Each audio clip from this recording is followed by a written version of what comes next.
हाँ जी, तो हमने कक्षा प्रारंभ की थी अभी। नए चक्र की हमारी कक्षा है और इस नए चक्र के अंदर निश्चय और व्यवहार नय को हम समझ रहे हैं। निश्चय नय और व्यवहार नय की प्रतिपादन शैली क्या है? सबसे पहली बात तो वे नय किसे कहते हैं? नयों का स्वरूप क्या है? और उन नयों में मुख्य रूप से निश्चय और व्यवहार की चर्चा हमने प्रारंभ की है। तो निश्चय नय किसे कहते हैं, व्यवहार नय किसे कहते हैं, इनकी सामान्य परिभाषाएं, सामान्य स्वरूप और अलग-अलग ग्रंथों में आई हुई उनकी परिभाषाएं, वे सभी हमने देखी हैं। उन परिभाषाओं के माध्यम से निश्चय और व्यवहार नय की कार्यशैली हमें समझ में आती है। निश्चय नय की क्यों आवश्यकता है, व्यवहार नय की क्यों आवश्यकता है, इत्यादि सभी विषयों पर पिछली 14 कक्षाओं में हमने चर्चा की है। कल जो हम चर्चा अंत में कर रहे थे, वह यह थी कि निश्चय नय और व्यवहार नय दोनों को जिनवाणी में स्थान दिया गया है और व्यवहार नय अभूतार्थ होने पर भी, असत्यार्थ होने पर भी उसको जिनवाणी में स्थान है और ना सिर्फ स्थान है, बल्कि निश्चय और व्यवहार दोनों नयों को ग्रहण करने का उपदेश भी जिनवाणी में दिया गया है। तो प्रश्न यह उपस्थित किया गया था कि दोनों नयों को ग्रहण करना, इसका अर्थ क्या?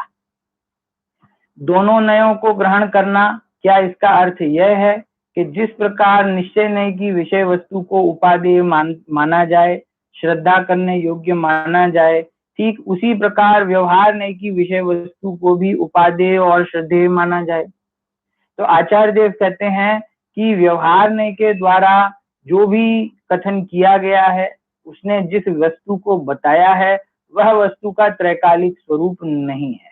इसीलिए व्यवहार नय के द्वारा प्रयोजन की सिद्धि नहीं होती, इसीलिए व्यवहार नय अभूतार्थ है और उसके द्वारा जो विषय वस्तु बताई गई, वह ग्रहण करने योग्य नहीं है। इस प्रकार से व्यवहार नय के स्वरूप का यथार्थ निर्णय करना, क्या निर्णय करना कि व्यवहार नय ने जो वस्तु बताई, वह वस्तु वैसी तो है नहीं, निमित्त आदि की अपेक्षा उपचार किया जाता है। इस प्रकार से समझना, यही वास्तव में व्यवहार नय का ग्रहण है। तो दोनों नय जिनवाणी में कहे भी हैं और दोनों नयों का जिनवाणी के अंदर में ग्रहण करने का भी उपदेश है, परंतु ग्रहण करने का अर्थ यही है कि उनको उनके यथार्थ स्वरूप में ग्रहण करना, जैसा उनका स्वरूप है वैसा स्वीकार करना, वही उन दोनों नयों का ग्रहण है। निश्चय नय उसकी विषय वस्तु ग्रहण करने योग्य है, स्वीकार करने योग्य है, श्रद्धा करने योग्य है, ऐसा स्वीकार करना, ये निश्चय नय का ग्रहण है। और व्यवहार नय की विषय वस्तु ग्रहण करने योग्य नहीं है। व्यवहार नय की विषय वस्तु सिर्फ वस्तु को समझने के लिए है और व्यवहार नय का स्वरूप अभूतार्थ है, ऐसा जानना, यही वास्तव में व्यवहार नय का ग्रहण है ना? तो व्यवहार नय और निश्चय नय, इन दोनों की जब ये चर्चा आई, तो शिष्य को बार-बार एक ही प्रश्न होता है आचार्य देव के सामने कि आचार्य देव कुछ भी कहो, लेकिन आपने अंत में तो हमको यही समझाया कि व्यवहार नय अभूतार्थ है, व्यवहार नय असत्यार्थ है, व्यवहार नय भेद पूर्वक कथन करता है, व्यवहार नय संयोगी कथन करता है। तो जब आप स्वयं ही व्यवहार नय के इतने सारे दोष बतलाते हैं, तो फिर व्यवहार नय को आपने जिनवाणी में स्थान दिया ही क्यों? तो आचार्य देव कहते हैं कि पहली बात आप ये समझिए कि व्यवहार नय के स्वरूप को बतलाते हैं, व्यवहार नय के दोषों को नहीं बतलाते हैं। व्यवहार नय का कार्य जो है, उस कार्य को ही बतलाते हैं, वहां पर किसी दोष की बात नहीं है। व्यवहार नय संयोगी कथन करता है, ये कोई दोष नहीं है। व्यवहार नय भेद पूर्वक कथन करता है, ये कोई दोष नहीं है, ये तो व्यवहार नय का स्वरूप ही ऐसा है। तो फिर प्रश्न होगा, फिर आप व्यवहार नय को ग्रहण करने योग्य क्यों नहीं कहते? तो आचार्य देव कहेंगे कि हाँ, ग्रहण करने योग्य भी कहते हैं, व्यवहार नय को ग्रहण करना चाहिए, लेकिन व्यवहार नय के ग्रहण करने का अर्थ ही यह है कि व्यवहारने के द्वारा उपदिष्ट वस्तु वह वस्तु का वास्तविक, भूतार्थ, प्रामाणिक, पारमार्थिक स्वरूप नहीं है, ऐसा निर्णय करना यही व्यवहारने का ग्रहण है। फिर भी अंत में बार बार प्रश्न एक ही होता है, तो फिर जिनवाणी में उसको स्थान क्यों दिया गया? तो इसका उत्तर अब आ रहा है, जिसकी हिंट मैंने एकदम अंत में कल कक्षा में दी थी कि व्यवहारने को जिनवाणी में स्थान इसीलिए दिया गया है क्योंकि व्यवहारने निश्चयने का प्रतिपादक है। शायद ये बात समझकर सुनकर आपको आश्चर्य होगा, क्योंकि अभी तक हम यह समझ रहे थे कि व्यवहारने और निश्चयने दोनों भिन्न भिन्न है, और हम ये समझ रहे थे कि व्यवहारने निश्चयने परस्पर विरोधी है। क्यों? क्योंकि निश्चयने दो वस्तु में भेद करता है, व्यवहारने दोनों को अभेद करता है। निश्चयने वस्तु के अंदर अभेद को देखता है, व्यवहारने उसके अंदर भेद करके देखता है। तो हमें यह लग रहा था कि व्यवहार निश्चय भिन्न भिन्न है और व्यवहार निश्चय एक दूसरे से विरोधी है, लेकिन अब यहाँ पर एक ये नई बात निकल करके आती है कि व्यवहारने निश्चयने का प्रतिपादक है। ये बात नई नहीं है, हमारे लिए नई हो सकती है।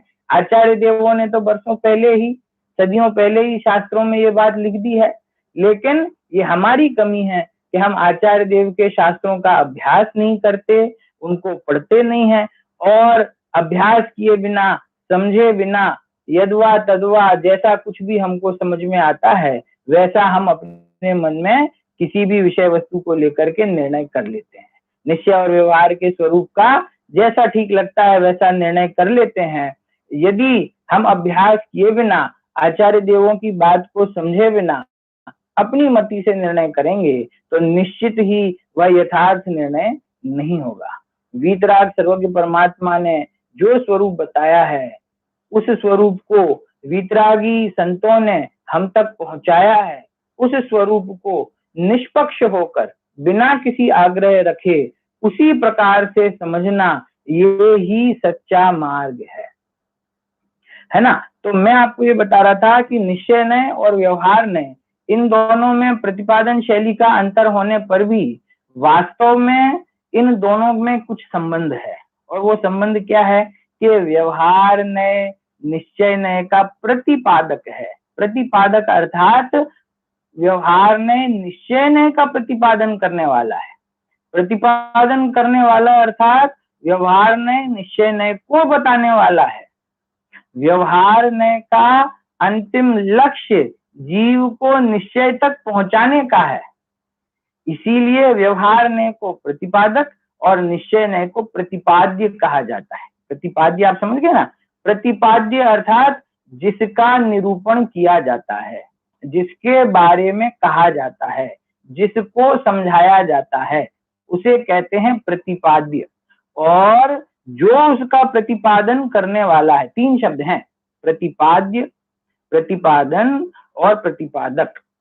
प्रतिपाद्य मतलब जिसको समझाया जाता है, प्रतिपादन अर्थात समझाना, और प्रतिपादक अर्थात जो समझाने वाला है ना। तो इन शब्दों को आप कठिन ना समझें और इनके अर्थों में कंफ्यूज ना हो, ये बहुत सरल है।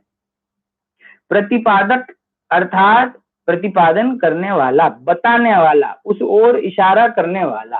तो व्यवहारने है वह क्या करता है कि व्यवहारने के स्वरूप को जब आप बारीकी से देखेंगे तो आपको ये बात समझ में आएगी कि व्यवहारने वास्तव में निश्चयने को ही बताने वाला है, निश्चयने का ही प्रतिपादक है, निश्चयने की ओर ही इशारा करने वाला है, और यही उसका कार्य है। कैसे? देखिए, थोड़ी सी पहले हम शास्त्र के आधार से परिभाषा पढ़ेंगे। प्रश्न उत्तर आचार्य देव ने स्वयं उपस्थित किए हैं, पंचाध्यायी ग्रंथ के आधार से मैं यहाँ चर्चा कर रहा हूँ। भिन्न भिन्न आचार्य देवों के भिन्न भिन्न शास्त्रों का उदाहरण देने का सिर्फ एक यही प्रयोजन है कि आपको ऐसा ना लगे कि ये निश्चय व्यवहार के संबंध में जो भी चर्चा की जा रही है ये अपने मन से बनाई हुई चर्चा है, ये कोई आधारहीन चर्चा है, ये केवल तर्क वितर्क के लिए बनाई गई है। मित्रों, बात ऐसी नहीं है। ये सारी की सारी चर्चा शास्त्रों में है, आचार्य देवों ने तो लिखी ही है और हमारे विद्वानों ने उसे ढूंढा, खोजा, उसका अर्थ समझा और उसकी टीकाएं करके उसके भावार्थ बना करके उनको सरल भाषा में हमारे लिए इन ग्रंथों के अंदर, पुस्तकों के अंदर संग्रहित किया है। तो ये हमारा कर्तव्य है कि हम उस विषय को पहले निर्णय करें और फिर उसके बारे में कोई भी प्रश्न करें और फिर न्याय, तर्क से, युक्ति से वास्तव में सच्चा निर्णय करके फिर उसको स्वीकार करें, है ना। तो अब मैं यहाँ पंचाध्यायी में कुछ प्रश्न और उत्तर, शंका और समाधान के माध्यम से आचार्य देव ने छंदों में है, संस्कृत के छंदों में है, लेकिन मैं यहाँ पर संस्कृत के छंद ना पढ़ते हुए हिंदी में आपको उसका अर्थ बता रहा हूँ। देखिए पंचाध्यायी में जो चर्चा आई है वह क्या है। आचार्य देव कहते हैं, न्याय बल से यह बात प्राप्त हुई कि व्यवहार ने अभूतार्थ है और जो केवल उस व्यवहार ने का अनुभव करने वाले हैं वे मिथ्या दृष्टि हैं और इसीलिए वे पथ भ्रष्ट हैं। क्या कह रहे हैं आचार्य देव? व्यवहार ने का अनुभव करने वाले हैं वे मिथ्या दृष्टि हैं और इसीलिए वे पथ भ्रष्ट हैं। ये आचार्य देव का कथन है। क्या कथन कहा पंचाध्यायी के अंदर? कि व्यवहार ने का अनुभव करने वाले हैं वे जीव पथ भ्रष्ट हैं। अब ये जो पथ भ्रष्ट कहा, मिथ्या दृष्टि कहा, है ना, आचार्यों की, ज्ञानियों की, सर्वज्ञ परमात्मा की, सभी की बात यही है। हम करीब करीब 10 ग्रंथों से अधिक ग्रंथों के उदाहरण यहाँ देख चुके हैं। इसीलिए किसी एक ग्रंथ विशेष में भी आपको, हालांकि ऐसा लगना नहीं चाहिए, फिर भी आपको ऐसा लगे कि ये कोई ग्रंथ तो निश्चय का ग्रंथ होगा, इसीलिए उसमें व्यवहार ने का निषेध किया है। लेकिन कोई भी ग्रंथ निश्चय का या कोई भी ग्रंथ व्यवहार का इस प्रकार से आचार्य देवों ने कोई विभाजन किया ही नहीं है। उन्होंने तो समग्रता से पूरी वस्तु को ही समझाया है। बस प्रकरण अलग अलग होते हैं, अलग अलग प्रकरण में अलग अलग विषय को समझाया जाता है, लेकिन उसमें आग्रह पूर्वक ये निश्चय की मुख्यता वाला ग्रंथ है, ये व्यवहार की मुख्यता वाला ग्रंथ है, ऐसा कोई भी भेद जिनवाणी में नहीं है। तो पंचाध्यायीकार कहते हैं कि न्याय बल से, अर्थात प्रकरण तो शास्त्र में बहुत लंबा चल रहा है ना, तो वहां से अंत में उन्होंने कहा कि न्याय बल से यह बात प्राप्त हुई कि व्यवहार ने अभूतार्थ है और इसीलिए जो केवल व्यवहार ने का अनुभव करने वाले हैं वे मिथ्या दृष्टि हैं और इसीलिए वे पथ भ्रष्ट हैं। देखिए, व्यवहार ने का अनुभव करने वाले, व्यवहार ने का अनुसरण करने वाले मिथ्या दृष्टि हैं और पथ भ्रष्ट हैं। जब आचार्य देव या ज्ञानी गुरु जब हमें ये बात समझाते हैं, जब शास्त्र में हम ये पंक्तियां पढ़ते हैं, तो हमें कभी कभी घबराहट होती है, हमें डर लगता है और अंदर से एक विरोध का स्वर जागता है। क्यों? कि ऐसा नहीं हो सकता, व्यवहार ने का अनुसरण करने वाले मिथ्या दृष्टि हैं और पथ भ्रष्ट हैं, ऐसा आप कह रहे हैं, ऐसा नहीं हो सकता। क्यों? क्योंकि भैया हम रोज मंदिर जाते हैं, हम रोज पूजन करते हैं, हम भगवान की भक्ति करते हैं, हम गुरुओं की सेवा शुश्रूषा करते हैं, हम उनकी वैयावृत्ति करते हैं, हम दान देते हैं, हम तीर्थ क्षेत्र पर जाते हैं, हम मंदिर बनवाते हैं, हम षट आवश्यक रूप क्रियाओं को करते हैं जो श्रावक को करने के लिए कही हैं। और हमारी इन सब क्रियाओं को करते हुए भी आप ये कहें कि हम पथ भ्रष्ट हैं, तो ये बात हमको स्वीकार नहीं है ना। ये जब व्यवहार ने का निषेध किया जाता है तो एक बहुसंख्यक समाज को ये भय लगता है कि यहाँ पर हमारी शुभ भाव रूप जितनी भी क्रियाएं हैं उनको निरर्थक कहा जा रहा है, उनका निषेध किया जा रहा है और हम जो कि व्यवहार के मार्ग पर चलने वाले हैं, हमारी तो बिल्कुल कोई गिनती नहीं है, हमको पथ भ्रष्ट कह दिया, तो यहाँ पर तकलीफ होती है। मैं पुनः स्मरण दिलाना चाहूंगा, आपको स्मरण कराना चाहूंगा कि आपकी यह जो तकलीफ है उसका कारण आचार्य देव का कथन नहीं बल्कि आपकी स्वयं मिथ्यामति है। ये स्वयं आपका निश्चय और व्यवहार संबंधी अज्ञान है जिसके कारण से आपको डर लगता है क्यों? क्योंकि मैंने पहले ही कहा था, आचार्य देवों ने इतने ग्रंथों के आधार से ये बात कही है कि किसी क्रिया का नाम निश्चय या व्यवहार नहीं है। यहाँ आचार्य देव ने जब ये बात कही कि व्यवहार का अनुभव करने वाले अर्थात व्यवहार को ही सत्य रूप से स्वीकार करने वाले जीव मिथ्या दृष्टि हैं और इसीलिए वे पथभ्रष्ट हैं, ये बात कही तो आपको दुख क्यों हुआ? आपको दुख इसलिए हुआ क्योंकि आपको ऐसा लगा कि शुभ क्रियाओं को करते हुए आप व्यवहार के मार्ग पर चल रहे हैं। तो पुनः हमारी जो भूल है वो यह है कि हमने ये स्वीकार किया कि जितनी भी शुभाव रूप क्रियाएं हैं, षट आवश्यक रूप क्रियाएं हैं, वे सभी व्यवहार हैं और वे हमारे श्रावकों को करने योग्य हैं। और यदि उनको करते हुए कोई हमसे ये कहे कि आप मिथ्या दृष्टि हैं और पथ भ्रष्ट हैं, तो ये बात हमारे गले से नीचे कैसे उतरेगी? क्योंकि यही तो धर्म का मार्ग है। तो आचार्य देव पुनः कहते हैं कि भैया अभी तक हमने तुम्हें व्यवहार नहीं की क्या परिभाषा बताई कि व्यवहार एक नय है और वह व्यवहार वस्तु का संयोगी कथन करता है और वह व्यवहार वस्तु का उपचरित कथन करता है, भेद पूर्वक कथन करता है। एक वस्तु के अंदर जो अविभाग और अखंड वस्तु है उसके अंदर विभाग और खंड करके देखता है, इसीलिए उसको अभूतार्थ कहते हैं। और उसका अनुभव करने वाले, क्या शब्द का प्रयोग किया आचार्य देव ने? उस व्यवहार का अनुभव करने वाले। अनुभव करने वाले का मतलब क्या होता है? अनुभव करने वाले अर्थात उस व्यवहार की विषय वस्तु को वैसा ही स्वीकार करने वाले, जो अपने आप को ऐसा समझते हैं कि हम तो व्यवहार के मार्ग पर चलने वाले हैं। मेरा उनसे प्रश्न है, आप अभी पूजा और भक्ति और संयम और तप इन क्रियाओं को छोड़ दीजिए। मेरा आपसे प्रश्न ये है, क्या आपको ये बात स्वीकार है कि जीव और शरीर एक ही है? क्या आप ये नहीं मानते कि मनुष्य भव पूरा होगा तब शरीर यहीं छूट जाएगा और आत्मा निकल करके किसी दूसरी गति में चला जाएगा? क्या ये बात आपको स्वीकार नहीं है? तो निश्चय और व्यवहार इनका स्वरूप आपको अंदर में ज्ञात ही है।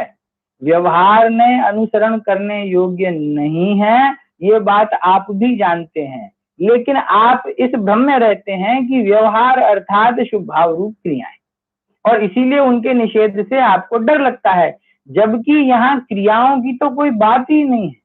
यहाँ व्यवहार जो संयोगी कथन करता है, वस्तु को संयोगी कहता है, वस्तु को टुकड़े टुकड़े रूप, अंश अंश रूप, भाग रूप कहता है, उस व्यवहार को यदि आप सत्यार्थ मानेंगे तो वहां पर आपकी भूल है। तो हम सभी जब तक उस विषय को वैसा स्वीकार करें तब तक मिथ्या दृष्टि हैं और पथ भ्रष्ट हैं। तो जब पथ भ्रष्ट कहा तो यहाँ श्रद्धा के स्तर की बात है, श्रद्धा की बात है। आपके आचरण में आपके जो शुभाव रूप परिणाम हो रहे हैं और उसके कारण से आपके श्रावक के जीवन में श्रावक जीवन के योग्य क्रियाएं चल रही हैं, अभी उसकी यहाँ कोई बात नहीं है। उसकी बात भी मैं करूंगा, लेकिन अभी उसकी बात यहाँ नहीं है। व्यवहार में जो है वह अभूतार्थ है, उसका अनुभव करने वाले मिथ्या दृष्टि हैं और इसीलिए वे पथ भ्रष्ट हैं, ऐसा पंचाध्यायीकार ने कहा। अब देखिए वे स्वयं ही आगे शंका उपस्थित करते हैं, स्वयं ही ये कह रहे हैं कि व्यवहार में अभूतार्थ है। अब उनकी स्वयं की शंका है, देखिए क्या है। यदि व्यवहार में अभूतार्थ है तो नियम से निश्चय में ही आदर करने योग्य है, क्योंकि व्यवहार में अकिंचित कर है, अतः अपरमार्थभूत उससे अर्थात व्यवहार से क्या प्रयोजन है। स्वयं क्या शंका उपस्थित कर रहे हैं कि व्यवहार में यदि अभूतार्थ है तो इसका मतलब है कि निश्चय में ही नियम से आदर करने योग्य है, श्रद्धान करने योग्य है, ठीक है ना, क्योंकि व्यवहार में अकिंचित कर है। अकिंचित कर अर्थात यहाँ मोक्ष मार्ग के संबंध में उसको अकिंचित कर कहा है। अपने प्रयोजन की सिद्धि में, सम्यक दर्शन प्राप्त करने में वह व्यवहार में अकिंचित कर अकिंचित कर अर्थात क्या होता है? अकिंचित कर अर्थात किंचित मतलब थोड़ा, ये तो हिंदी का शब्द है। किंचित मतलब थोड़ा, कर मतलब करने वाला, और आगे जोड़ दिया अकिंचित कर मतलब थोड़ा भी करने नहीं वाला, कुछ भी नहीं करने वाला, अर्थात बिना काम का। समझ में आया ना? तो कह रहे हैं कि व्यवहार ने तो मोक्ष मार्ग में अकिंचित कर है, अर्थात उससे हमें मोक्ष की प्राप्ति होना संभव नहीं है, अतः अपरमार्थ भूत उससे क्या प्रयोजन है। तो फिर ऐसा व्यवहार ने जो अभूतार्थ है, अपरमार्थ भूत है, ऐसे व्यवहार ने को कथन करने से क्या प्रयोजन है? ऐसे व्यवहार ने से क्या सिद्ध होता है? कुछ भी सिद्ध नहीं होता।